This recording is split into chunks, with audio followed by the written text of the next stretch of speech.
कुठल्या मर्जर बद्दल? एनसीपी अजितदादा पवार पक्षासोबत आणि तुमचा पक्ष याच्यामध्ये मर्जर संदर्भात काही चर्चा सुरू आहे? माझ्यापर्यंत असली कुठलीही चर्चा कालही नव्हती, आजही नाही. दादा असताना दादा, मी आणि जयंतराव आणि त्यांच्या पक्षातले काही नेते मला कुठली उणीधुणी काढायची नाही, काही जुनं मला काढायचं नाही. कारण का मी वास्तव, आय लिव्ह द मोमेंट, त्या क्षणात. मी इतिहासात रमत नाही. त्याच्यामुळे दादा होता तोपर्यंत दादाची इच्छा होती, हे वास्तव आहे. दादाला आम्ही सगळे एक व्हावं ही दादाची अतिशय मनापासून इच्छा होती. आम्ही अनेक वेळा भेटलो होतो आणि आम्ही एकत्र येणार आणि पुढे काय करायचं हे आमचं आणि दादाचं ठरलं होतं. आता दादा आज नाही, त्याच्यामुळे मला तो विषय काढायचा नाही. माझा भाऊ आता गेला, त्याच्यामुळे मला त्या इतिहासात रमायचं नाही. आता आम्ही आमच्या मार्गाने, ते त्यांच्या मार्गाने. पार्थ पवार आणि सुरेंद्र पवार बोलतात, बाकी जे नेते आहेत त्यांच्याकडचे ते आता विलीनीकरणाला राजी झाले, पवार साहेबांच्या भेटी घेत आहेत असं सांगितलं जात आहे. काय सत्य आहे? आदरणीय पवार साहेबांना कोणीही भेटलेलं नाही.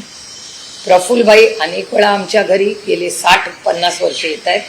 तसे ते कधीतरी येतात, कधी लपून छपून येत नाही. सुनील तटकरे एकदा आले होते, पण जसे सुनील तटकरे आले तसे भुजबळ साहेबही आलेले आहेत मागे. अनेक आमदार येतात, मकरंद पाटील येतात. कारण का आमच्यामध्ये ठीक आहे, त्यांनी एखादा निर्णय घेतला, पण आम्ही आमचे कौटुंबिक आणि वैयक्तिक संबंध म्हणजे रेवतीच्याही लग्नाला हे सगळेच आले होते. त्यांना आमंत्रणही होतं. भुजबळ साहेब आशीर्वाद द्यायला आले होते, मकरंद आलं, किती लोक आले होते.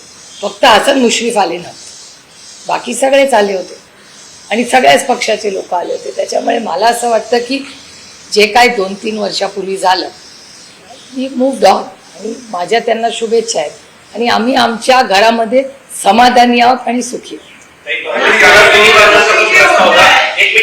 काँग्रेसमध्ये देखील विलीनीकरणाच्या संदर्भामध्ये सातत्याने चर्चा होतात, या संदर्भात देखील तुम्ही एकदा भाष्य करू नका, काय विषय?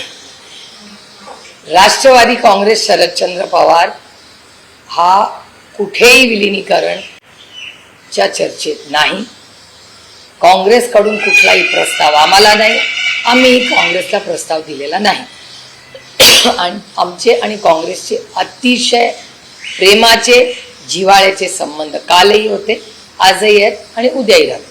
म्हणजे मी दिल्लीला आल्यावर दरवेळीच मी प्रियंका गांधींची वेळ मागते. शक्य असेल तर आम्ही नक्की भेटतो. महाराष्ट्रात काय चाललंय, राजकीय, सामाजिक, आर्थिक परिस्थिती काय आहे राज्याची, याच्यावर अनेक वेळा त्यांच्याशी चर्चा होते. अनेक JPCमध्ये प्रियंकाजी आणि मी एकत्रही आहोत. त्याच्यामुळे मग काँग्रेस आणि राष्ट्रवादीच्यामध्ये काय चर्चा झाली पाहिजे किंवा राहुलजींची मी वेळ घेते आणि त्यांच्याशी संपर्क साधून काय साधारणपणे राज्यात चाललेलं आहे किंवा देशात चाललं आहे त्याची चर्चा अनेक वेळा आमच्या सगळ्यांमध्ये होते. आमचे अतिशय जिव्हाळ्याचे प्रेमाचे संबंध आहेत. राहुलजीही रेवती आणि सारंगला द्याल, आशीर्वाद द्यायला सगळी खडके साहेब असतील, हे सगळे आले होते आणि त्याच्यामुळे आम्ही एक मित्र पक्ष म्हणून आम्ही कालही एकत्र होतो, आजही हो आणि उद्याही.